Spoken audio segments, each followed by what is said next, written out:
Okay gang, so kembali lagi bersama Transmatic Auto Brands. So ini kita ada sebiji Mercedes W205. Okay, so kat belakang kita ni ada Mercedes W205.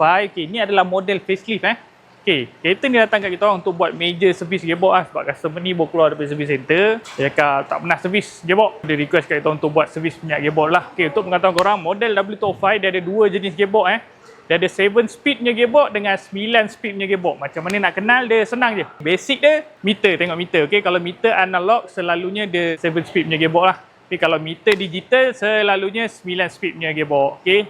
Tapi nak tak nak, kita kena check pakai chassis jugalah untuk confirmation. Alright. Ini kat kita ada yang model faceliftnya. Model gearbox dia 9 speed lah. Dan kita ni datang kat kita untuk buat servis minyak gearbox lah. Okay, untuk pengetahuan korang, untuk model 9 speed macam ni, nak servis minyak gearbox dia, sebab ni banyak kes dah kita dapat gearbox dia tak cukup minyak ataupun gearbox dia terlebih minyak lah. Okay, sebab apa? Sebab ni. Okay, aku tunjuk kat korang ni. Ni adalah special tool untuk servis ataupun untuk buat leveling lah sebenarnya. Senang cerita untuk buat leveling untuk model Mercedes yang menggunakan gearbox 9 speed lah. Okay, 9 speed ni ada kat apa? Kat W205 ada, GLC ada, S-Class pun ada, dia banyak version lah. Okay, senang cerita gearbox 9 speed lah. Untuk gearbox yang 9 speed, dia ada step dia. Okay, dan antara benda lain yang kau boleh tengok sekali adalah dekat dia punya ni lah. Okay, untuk yang Advance dia punya pula, kalau kau tengok kat sini, dekat dia punya, ni adalah filter gearbox untuk model W205 yang menggunakan gearbox 9 speed. Okay, kalau kau tengok kat sini, ni adalah antara dia punya indikator. Kat sini dia ada 4 level dan cara nak guna kat dalam ni, sebenarnya ada satu barang lagi dalam ni kan. Tapi senang cerita ni lah barang dia. Ni masuk kat sini. So, dia untuk level 1, 2, 3, 4 lah. Dan 3 ni adalah leveling dia, right? Dan kalau tak ada barang ni barang tak ada leveling ataupun special tool dia ni tak ada.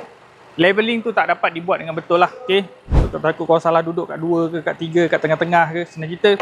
Bila ada ni, dia akan masuk duduk betul. Dia akan tak. Dia ada lock dia. Okay. Dan baru kita boleh buat leveling dia dengan betul lah. Ini yang selalu yang kita orang dapat kat sini. Isu gearbox 9 speed ni. Okay, so banyak case yang kita orang dapat adalah leveling dia tak betul lah. Okay, sama ada minyak terlebih ataupun minyak tak cukup lah. Okay. Selain daripada penggunaan special tool untuk leveling, dia juga memerlukan temperature yang betul Okay, so ni adalah model service gearbox dia temperature sensitif. Maksudnya dia kena ikut temperature. Okay. So macam ni lah. Kita kena running dia sampai dia punya temperature cukup dalam 75 ke 80. Okay, sampai temperature dia dapat yang service bulletin dia nak lah.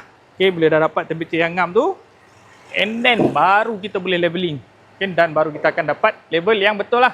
Okay, dia bukan just isi-isi minyak, level. Salah. Okay, bukan. Dia kena level, tunggu temperature dia dapat, then baru kita buat leveling lah. Pada korang pengguna Mercedes kat luar sana, nak cari tempat nak servis, nak repair kereta korang yang menggunakan special tool yang betul, okay, diagnostic scanner yang betul dan proses ataupun prosedur yang betul, boleh roger kita orang Transmatic Auto Brands, Berhampiran Putrajaya dan juga Seberjaya. Kita buka daripada hari Sabtu sampai hari Khamis geng. Untuk korang yang berada berhampiran nilai, nantikan kemunculan Transmatic Auto Brands nilai bulan 4 ataupun bulan 5 nanti. Apa roger?